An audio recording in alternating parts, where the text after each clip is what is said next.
You're listening to Civic Media. You can tune into any of our live shows on any radio station across the state with the Civic Media app. Find us in your phone's app store and listen anytime, anywhere. From Washington to Hollywood and right back to Wisconsin. It's Nightlight with Pete Schwaba and Greg Bach. Connecting the dots on the stories shaping our world with smart takes, sharp humor, and plenty of personality. You know, I really expected more professional behavior from you. It's news and culture without the noise. Yeah, I'm on. Here's Pete Schwaba and Greg Bach. Dude, hey, welcome everybody. This is Nightlight with Pete Schwaba. Happy Tuesday, everybody. It is great to have you with us as we approach midweek with valor and courage and getting through this. Is it another gorgeous day down in Milwaukee or Madison, you guys? Greg Bach and Dom Lee? It's 42 degrees and it's been raining all day on and off. Okay. Yeah, I know this sounds weird. It makes you feel better, doesn't it? Yeah. Yeah. I hate to say that. Our bad weather makes you happy. It makes me less sad, I'll say that. That is the voice of Greg Bach, who sits downstate from Christmas City, USA here. I am upstate. And Dom Lee is Lake Michigan, adjacent in Madison, holding down the fort. Great to have you with us. And we got a great show tonight, guys. We do indeed. I mean, we got a packed show. Packed show.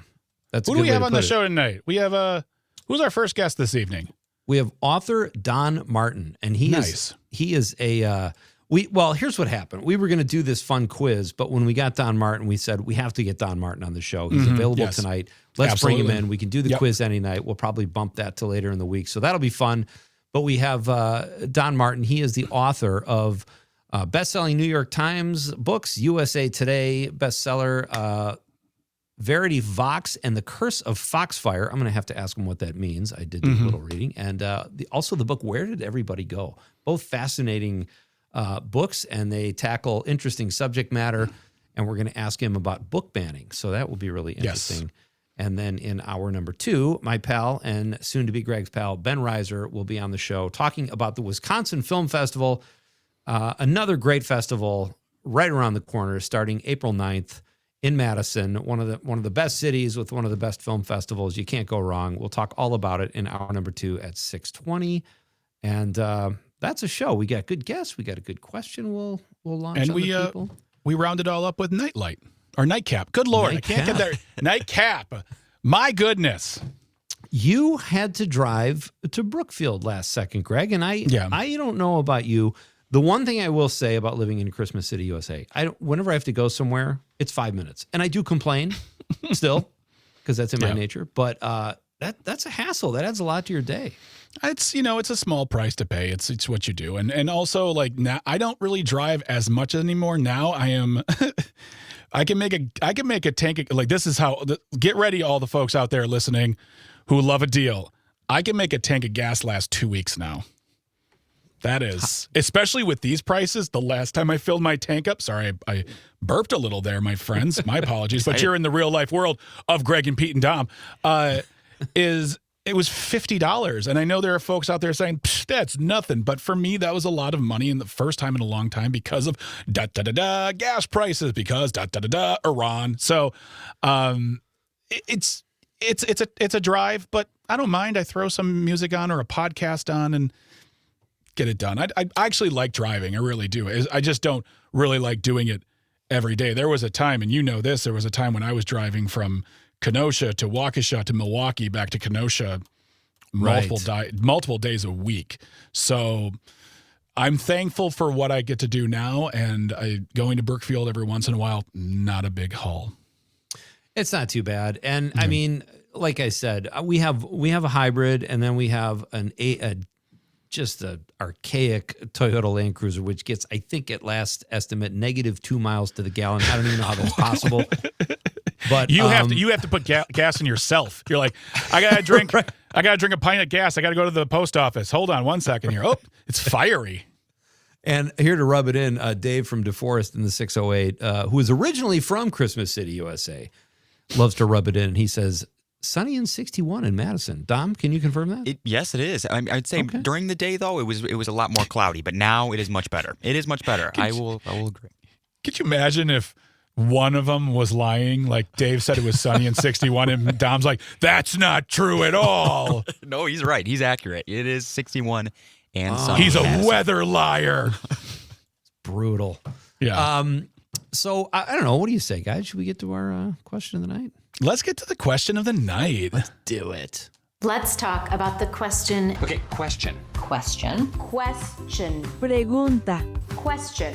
Question. Okay, I have a question. Questions? This question. Domanda. Question. Question. Questions. Okay. Tonight's question, I omitted something from the question that I think could have enhanced interaction a little bit. But the question of the night is, who is your favorite or least favorite prom date? Sometimes I put a celebrity in front of there, which people have more fun with it. But a couple of people actually talked about their prom dates, which is fine too. There are no right or wrong answers ever on the question of the night. But tonight's is, who is your favorite or least favorite prom date? So and you can, yeah. Was the original intent to ask which celebrity we'd take to prom? Yes. Like who do you get excited? Like who would you want to take? Like I know Dom would take Sydney Sweeney. Wait, whoa. Because he thinks she's a great actor. Well, that's true. Yeah. She's not a bad actor. Not at all. I mean, was that an assumption, or are you just making fun of Dom right now, or are you just... No, I'm saying Don. Talking about Don Rosen. I'm talking about Dom and his, we met Dom's girlfriend. He has a wonderful taste. But I'm just saying you could have fun with this. You could say you could say Dennis Hopper. You could say Gary Busey if you're a woman. You could say Taylor Gary Frankie Busey Joy. if you're a man. Or if you're a man, you can say, well said. There are no right or wrong answers. That's the beautiful thing about the question of the night. I said, I had Taylor Frankie Paul, the reality show trainer. The reality show, that person who just got her she's show my canceled? least favorite. Oh, least. Okay, I was like, wow, you have weird. You want to have a wild night, don't you? I'm all about chemistry, and crazy begets crazy. No, and then I said Rebecca Ferguson, the actress. So, but folks, Gotcha. You can share your actual prom dates. You could say your wife. I think I even added an aside from my wife if she didn't want to go with me. These are the people I would take or not take. So have fun with the question. You can let us know at 855-752-4842, 855-75-CIVIC. You can also text us on the Civic Media app, which I'm sure all of you have from the contest. You got to have the app to play. And you can also drop us a stream comment if you're watching the radio on YouTube, Facebook, or X Twitter. Be part of the show, please. It's always more fun when you guys participate. Yes, we love to hear from people. We love to make you a part of the show. Absolutely. I said it like that. That's very announcery. Yeah. I have kind of a weird thing I'd like to share with you guys briefly before we get to our news stories. Okay. So when I lived in LA, this is timely. My wife was a teacher with the LAUSD, and I mentored a couple kids that were in her class. They didn't have father figures, that kind of thing. So I would go to the school for a half hour once a week and sit with them and talk and that kind of stuff. Well, one of the kids, his name was Roger, said his mom was Arnold Schwarzenegger's house cleaner. And I thought, oh, that's kind of cool. Wow. Oh, no. So he gets these great Christmas gifts from Arnold Schwarzenegger. She brings them home. Fast forward 16 years, I'm sitting in Marinette, Wisconsin, and it comes out that he had an affair with this kid's mom, and they had a baby together. And that kid is Joseph Baina, who is now in his mid-20s, and he is a bodybuilder. Yeah. He's also an actor. He's following in the footsteps of his dad. I guess they have a good relationship. It worked out okay, but it's one of those weird life moments. And I thought of it because I wrote in the Hollywood Beats for tomorrow. That was one of my Hollywood Beats, was that Arnold Schwarzenegger has this son who's following in his footsteps, yada, yada, yada. I didn't go into all the backstory, but it's kind of a nice story. It worked out well that they have a good relationship. And, he's a bodybuilder. He just won these gold medals. I mean, hey, he's doing great. Don't beat me up. You're doing wonderful. I love your journey. Please don't come find me and beat me up. I'm fine. It's great. But what is with Schwarzenegger? Still with that accent. It's been 50 years. You speak English no better? Did you just say that sentence while saying, do you speak English no better? I'm cutting that did you just criticize a man's accent in English and then say you don't speak English no better? You don't speak English. I should have said any better. That would have been the... Listen, I'm no genius. That's obvious. But my brain box is not full, but that's not the point. But the accent, what is with that accent? He's gotten no better. It just still sounds the same as it did in the 70s. I think he's just doing that. Well, I mean, yes, he is doing that. That's how he speaks. There are folks out there who can lose their accent if they so choose to, but I think that his accent is part of the brand. When we do an Arnold Schwarzenegger impression, we're not saying, "Hello, my name is Arnold Schwarzenegger. I played the Terminator." We're like, "Nah, get to the chopper." We do. His accent is part of the joke and part of the brand. If he lost that accent, I think it would be at this point, it would be odd. Like Mel Gibson, when he came, like he was born in America, but he spent a long time in Australia. And when he came here after Mad Max, and you listen to like those 80s movies, those mid 80s movies, he still has an Australian accent. And then he eventually lost it. Right. And if Arnold Schwarzenegger, if he would have done that in the 80s, it may have helped him. I don't know. Maybe. But at this point, can you imagine if Arnold Schwarzenegger walked into a place for an interview or like some big Hollywood event and goes, "Good evening, everybody. It's great to be here." People would probably lose their mind. They'd be like, and then what's happening right now? I'll be back. I shall return. Ho! Thank you for indulging my Arnold Schwarzenegger obsession. All right, we've got some news stories we have to get to. Dom, if you please. The first big story. This is a pretty big story, Greg. We're going back to Iran with one of our big stories. President Trump says they are about to start negotiations again with Mohammed Ghalibaf. I think I'm saying that right, Ghalibaf. Yeah, and Iran is kind of accusing the U.S. or this administration of trying to kind of rig the markets with all the information they're putting out there. So that's strange. And they don't seem to be backing. It seems like there's bad blood, but we're supposed to be led to believe there is negotiation happening. And I don't see it going anywhere. I don't know, because he said things are this is a man who said we've won the war. There's been regime change. They're saying, nope, nothing's happened. This man doesn't know what he's talking about. It says in this article on ABC, he says we have complete regime change now. So the Ayatollah's not in charge. Like, I feel like that would be a story we'd know about if all of a sudden the Iranian government said, oh yeah, the Ayatollah, who is believed to be picked by God, is no longer in charge. I don't know if you guys know this. Iran, very religious country.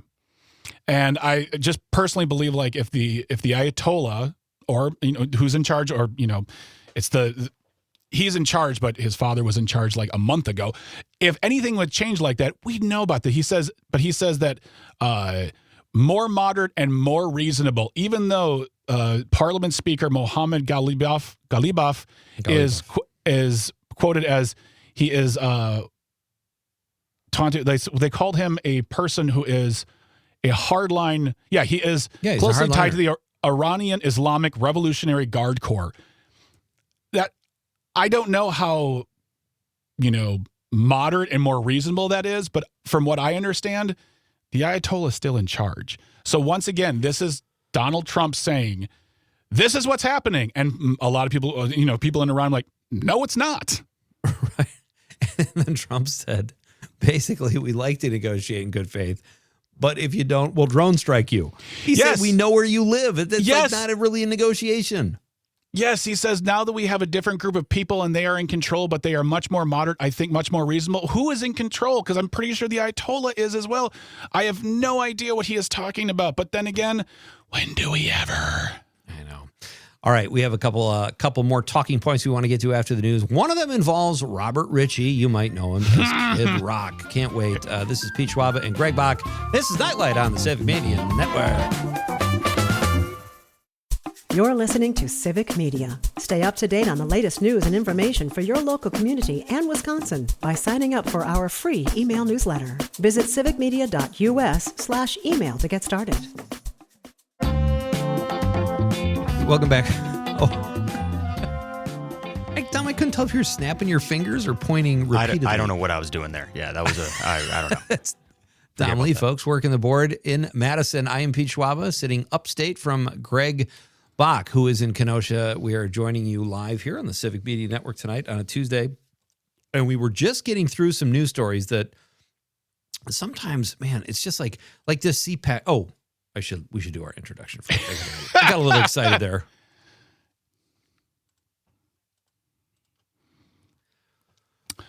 So this past weekend, we talked about the fact that there was the No Kings rally. And one thing we didn't discuss yesterday was the fact that it wasn't just in America. There was a big rally in London as well. So a lot of people showed up for a No Kings rally. And as I think Stephen Colbert put it, very awkward to have a No Kings rally in England.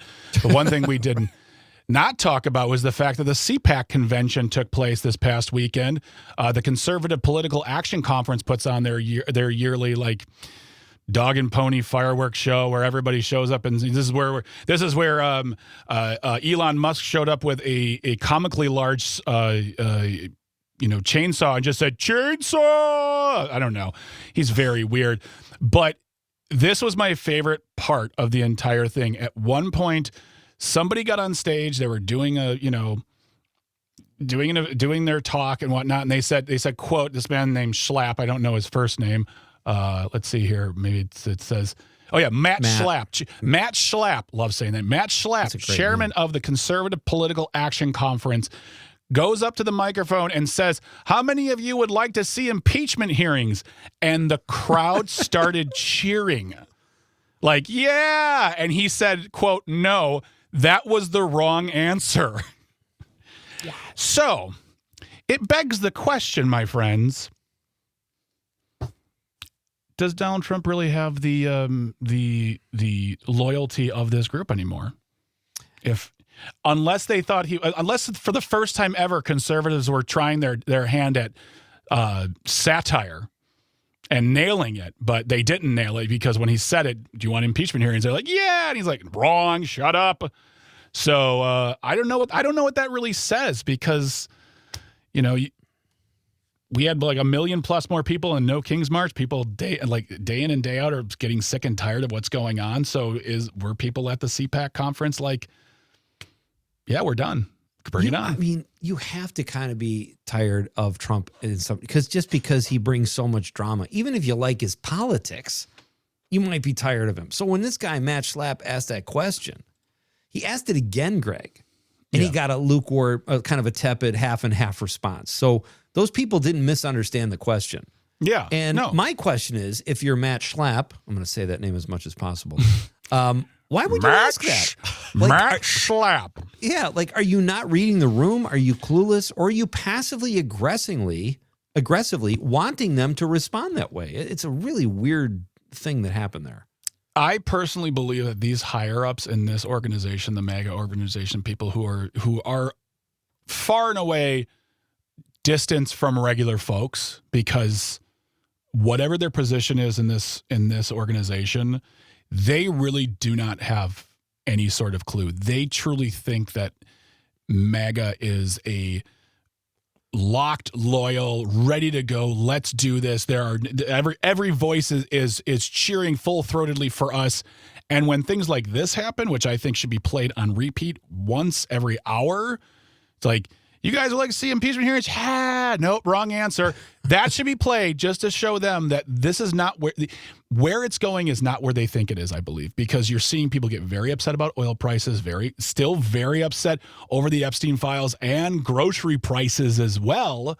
So this, kind of got folded into the news cycle. It's kind of funny, but I think it's also very telling, and I feel like it should be talked about more because I'm wondering, everyone who is at that conference in 6 months, where will they be personally as well? Because I feel like you can go there every time, and they even said that the CPAC conference this year, actually CPAC is redundant. CPAC conferences, the word conference is in the thing. That's not the point. The point is that even this last one, they said, yeah, it wasn't that great. It was kind of like, it was, it feels like there's a bit of a lagging attitude towards it. So I don't know, Matt Schlapp, big fail in my opinion. Big fail, Matt Schlapp.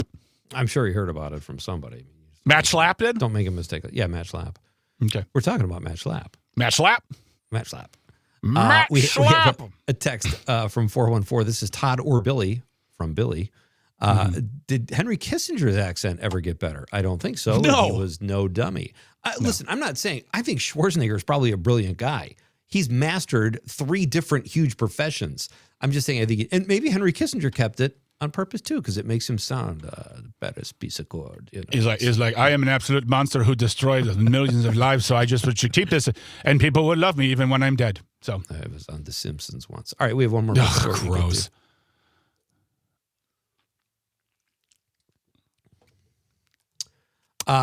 Greg, Kid Rock is back in the news. Oh, thank God. Yeah.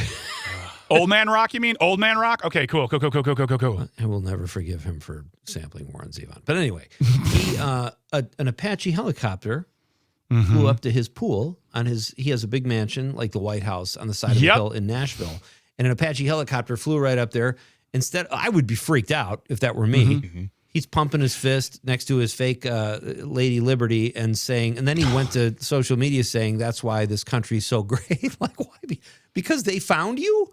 Like, that's a weird thing. And now the two pilots are being suspended. That was courtesy of Yahoo News. Here's the thing I want to know really quick is if his house is a replica of the White House, does that mean he demolished his East Room too? His East Wing? Is that gone now? You know, is he building his own ballroom? His baller room, it would be. I feel like Kid Rock would have a baller room full of Bud Light and guys who look like my uncle. And Robert Kennedy doing so in jeans.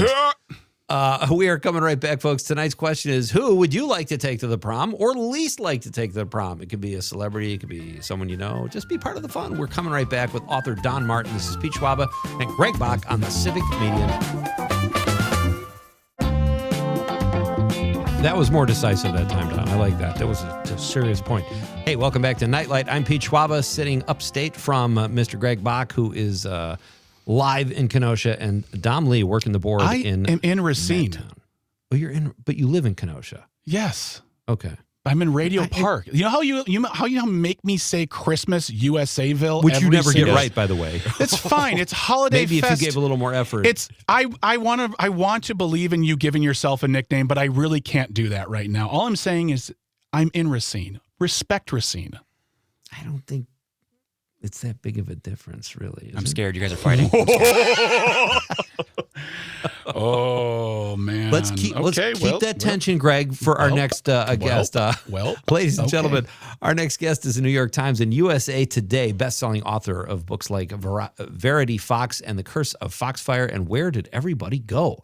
It's my pleasure to welcome our next guest here at Nightlight, Don Martin. Hi, Don. Hi, Pete. Hi, Greg. Thanks so much for having me. Hi, Dom. Hi, also Dom. Hello. Hi, everybody. This is the Yatterhay Triangle, one of our listeners called it, because we're sort of in different spaces. But it's great to have you here, Don. How are you tonight? I am doing really well. I very much appreciate the invitation, getting to chat with you all. I also appreciate, Pete, the specificity with which you were trying to call out Greg's home address. Like, oh, you're not in Racine. You're next to that Dunkin' Donut. You know, the one on the corner. It's like he's trying to dox you live on air. I appreciate it. Ooh. His address certainly isn't 3842 Happy Street.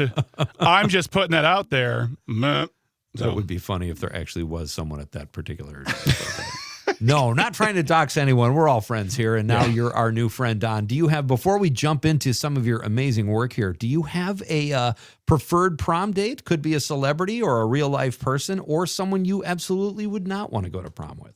Oh yeah, well, absolutely. I graduated high school in 2004. So like everybody with a pulse, I wanted to go to prom with Tom Welling, Superman from Smallville. Yeah. Mm-hmm. Early 2000s Tom Welling. I feel like I'm the some kind of missionary in the church of early 2000s Tom Welling. I enter a room. St. Thomas. Yep, just St. Thomas of abs. So yeah, that's. You'd probably have a better chance now. I'm guessing back then his Tom dance Welling card is was still pretty quite full. Hot. So, yeah. And I don't know that any prom is going to invite me. But if I do ever get a chance to go to a prom and Tom Welling is down, my husband said it was okay. So, nice hall pass. Yeah, nice. Yeah, nice. Yes, yep. That's a great answer. Let's talk about. Boy, I don't even know where to start here. Let's talk book banning, because this is something that is being, people are using ruses and there's all these kinds of. Did you see the movie The Librarians? Sure. And I've seen Footloose, and I've read 1984, and I've read, all of them. You read all of them, and it's something that you feel like, well, isn't that awful that we did that in the past? Mm-hmm. And isn't that awful that those crazy people 80 years ago, those weird people with their tiny brains, of course those people were into book banning, not like us evolved people now that It's not a ban. It's a challenge. It's a we're you know we're doing it something different. It's not we're not the bad guys. It's because of the kids. Right. Oh my gosh, man alive! The Simpsons had it right. Won't somebody think of the children? Yes. Man, I love that. There is nothing that people love more than using children as a shield. But right now, I mean, it just seems like because of everything, when we're talking about the Epstein files, Iran, we're talking about the budget that passed last year, everything that's happening compounds upon each other. And something like HR 7661, which is introducing this book ban, it flies under the radar. People don't know about it. And not because they're bad people or because there's just so much news happening. So much going on. And the problem, Meta just lost a lawsuit. And so now there's a bunch of words that if you say, your video, your content gets suppressed, you can't be seen. So talking about a bill like this that is specifically going to target trans and queer stories, but if you think it's going to stop there, I have a bridge in a fictional town I would love to sell you. Trying to talk about that at all automatically gets your content suppressed. So it's far less likely that people know about it. But the thing is, to me, this isn't a question. It's the first time we've ever had a nationwide book ban, the potential to have a nationwide book ban. Up until this point, the Supreme Court has ruled multiple times in multiple different cases, and it's been upheld repeatedly in courts that children don't leave their civil liberties at the schoolhouse door. They carry them with them into the classroom. They have a right to read. They have a right to learn. So barring the fact that this is the first of its kind nationwide book ban, the other thing that this is doing that I really want to stress to parents, to educators, to librarians, to anybody who might be hearing about this for the first time is that this is the federal government telling you what your children can and cannot read. And that is what I think the most important talking point is here, because here's the thing. Let's say you don't want to read books like mine. Let's say that you think books like mine shouldn't be in front of kids. Let's say that you think any trans or queer author, any authors of any kind who are in any part of the rainbow spectrum, those books shouldn't be available to kids for whatever reasons you're going to make up and tell yourself to help you sleep better at night. When eventually we've got a Democrat in the White House, when eventually we have a Democratic majority in the House and or the Senate, which could happen this year. I mean, hey, midterms. Do you want, if you are on the opposite side of the aisle from me, if you are ideologically opposed to me, do you want the Democrats telling you in your, deep red household what your children can and cannot read? Because that's the precedent we are about to set. And that's the precedent Republicans, for some reason, seem to be endorsing. It's not, hey, let's take a look on a case-by-case basis as to whether or not this particular book is actually age appropriate. Let's take off the table. I'm not going to let school boards decide. I'm not going to let states decide. We, the federal government, are paternalistic. We know better than you what your child should and should not read. So we are going to make that decision for you. And once that precedent is set, it is very, very difficult to roll it back. And it's very easy for it to become overgeneralized, hyperbolic, and start having a lot of other kinds of books, a lot of other kinds of voices, a lot of other kinds of stories shoved into it. What I think a lot of people don't understand, Greg, you brought up a very good point. There's a lot of stuff happening right now. The Epstein files, people are very concerned about the predators that are in office, the predators that are in the White House, all of that kind of thing.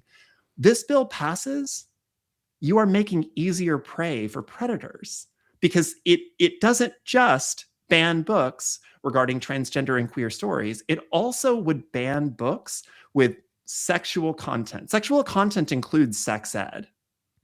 Sexual content includes books that teach kids what good touch and bad touch is, what it means to consent, what the proper names are for their bodies. And if children are robbed of that language, they are robbed of the ability to advocate for themselves. They are robbed of the ability to go to a trusted adult and say, hey, I was touched by so-and-so. I didn't want that. I didn't like it. This is where they touched me. This is how they touched me. and you are making a predator's job much easier. That's not something the left is looking for. That's not something the left wants. We want to make it we want to make predators' jobs a lot harder. We don't want predators to have easy prey. We want kids to have language. We want kids to be able to advocate for themselves. That's a great point. It's a fantastic point. And really quick, I just want to say this really quick out loud. HR 7661 is named very moderate. This Stop the Sexualization of Children Act, which they love to throw those words out there to make people go, oh, well, and this is the thing. This is the thing, Don. And we see this right now in Wisconsin. We have an amendment for our Constitution that will get rid of DEI essentially for the most part. And what they do is they couch it in language and a concern that well, don't you want your children to be safe? Sure. Don, Pete, Dom, everyone out there, don't you want your children to be safe? And folks out there who are good folks just living well, of course I do. I want that, of course. But they don't read the fine print. They don't read what it's about. And then before they know it, like you said, things are taken away. Mm-hmm. They don't read the fine print, and they don't in that HR 7661. It was Mary Miller from Illinois in the 15th congressional district who my state gets to own that. Yay! Good job, Illinois. Tried to ban. That's another thing. Yeah. People that live in blue states like to pat themselves on the back and say stuff like, those red states, they got what they voted for. Baby doll, sugar, honey, bumpkin on a log. That. This book banning legislation came from a deep blue state. Right. Yep. You go 15 minutes south of Chicago, it's Alabama, honey. It can come from anywhere. None of your blue states are as blue as you think they are, and the inverse is true as well. None of your red states are as red as you think they are. Texas has been purple for decades. It's just been gerrymandered all to hell. There's so many states out there that people think are safe. It's not. Yeah. We've seen this. We saw in the last election. The Rust Belt can go. Those, died. I'm from West Virginia. My book, Verity Vox and the Curse of Foxfire, is about a fictional town in West Virginia. That was a diehard blue state for decades. Decades and decades. Why? Because of the labor movement, because of unions, because we used to advocate for people to have labor rights and equity. Yeah. And then we forgot about those people, and then coal stopped being a thing, and then there wasn't any industry to replace it. And a lot of people said, hey, I bet that's an easy target. We can go in there and we can make them think that we value them instead. And it's easy to turn things. There's no such thing as it's an always blue, always red. Agreed. So I think that there's so many people out there who rest on their laurels and just kind of assume, well, my state will always be blue. My state will always be red. There's no sense in voting. There's no sense in getting involved. Your involvement, your vote absolutely matters. If we've seen nothing else in the last 15, 20 years, it's that any state can flip. Any state can flip. And legislation like this can also come from any state. That is Don Martin, best-selling author. He is our guest right now on Nightlight, and we are talking about book banning. And here's what I love about that is she said it called for a strip. This is Mary Miller. Called for a ban that strippers can't strip in schools. Now, okay, I think she puts that in there to make it sound like, okay, this is happening and people want to believe that. But to clarify, they can still serve hot lunch and be hall monitors, I think. I'm just saying, as long as America keep their clothes on. We do love a straw man argument. We love inventing something that kids are pooping in litter boxes. All those furry children are pooping in litter boxes. But that's not true. But that's not true. It doesn't matter if it's true. I said it, so therefore it's I get to say a thing because I get to say a thing. I always love when people bring stuff up like that. Oh, all this stuff is happening in schools. Aren't you terrified? I'm like, every kid has a whole recording studio. They record themselves walking to and from everywhere. They record every thought that is in their head. You think that if there was a kid wearing cat ears, pooping in a litter box in the middle of a classroom of 35 children, that wouldn't be on TikTok within the millisecond? Yeah.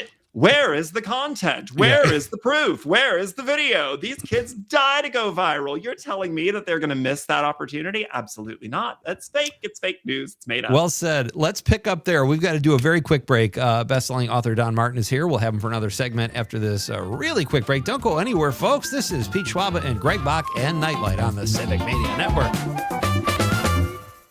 You're listening to Civic Media. Find the latest news, information, and archives of all your favorite shows on the Civic Media website, civicmedia.us. Welcome back to Nightlight with Pete Schwaba and Greg Bach here on the Civic Media Network. I am Greg Bach coming to you live from Racine at Radio Park. And up there in Christmastown, USA, in Marinette, Wisconsin is Pete Schwaba. Over in Madison is Mr. Dominic Lee. We are the Yodder-Hay Triangle. And we are talking to Don Martin, who is a New York Times, USA Today, and independent bestseller author of Verity Vox and The Curse of the Foxfire, as well as Where Did Everybody Go? We're talking about a book ban legislation that has been passed, HR 7661. If you want to listen to that part of if you're just joining us and you want to listen to that entire conversation, go to civicmedia.us/shows, look for Nightlight, download today's episode, and go back and listen to it as a podcast. Love to have you catch up with this interview because it's a great discussion. Don, something I wanted to bring up because we had been discussing this book, Verity Vox and the Curse of the Foxfire, for some time now as an alternate to Harry Potter. And today is International Transgender Day of Visibility, and I think it's important to have this conversation now and every day. I'm someone who watched and read Harry Potter. I love the books. I love everything about it. I love the conversations I've had with people. There's a TV show coming out in December, but I despise everything J.K. Rowling stands for, and I don't want to give her my money. And I, along with other folks, struggle with this thing of like, do I watch? Don't I watch? Am I a bad person if I do? I mean, it kind of sounds like a first world problem, but it's something people struggle with because for a lot of individuals, this is big portions of their childhood.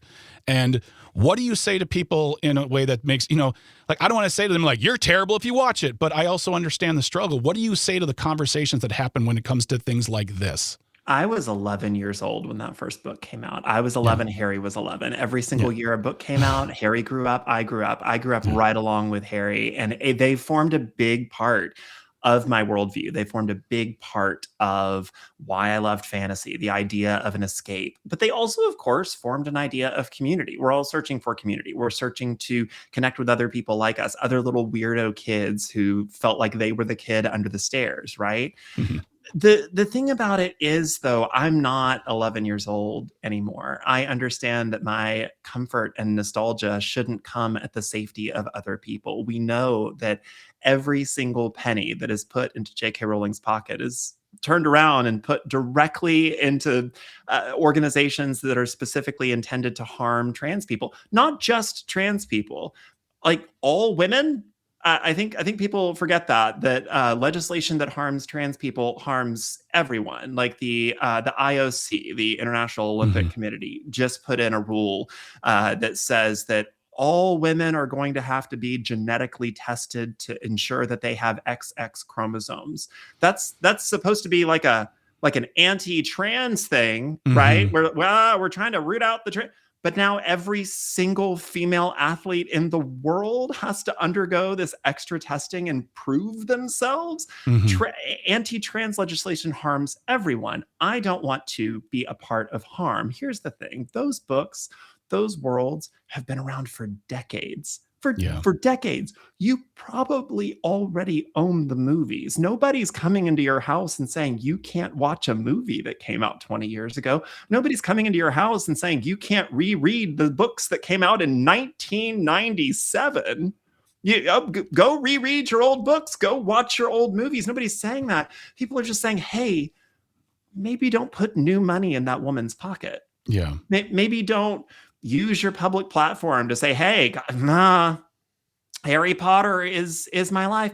The other thing that people don't seem to understand is there are so many other worlds out there. Worlds like mine. Verity Vox and The Curse of Foxfire is the first of a trilogy. You want a magical book for magical kids. You want to reignite that spark of nostalgia, that spark of magic, that spark of whimsy and wonder in a world that's a little bit more inclusive, a little bit more welcoming, that has more modern sensibilities. My world is there for you. But there's so many other worlds as well for kids and kids at heart, kids of all ages.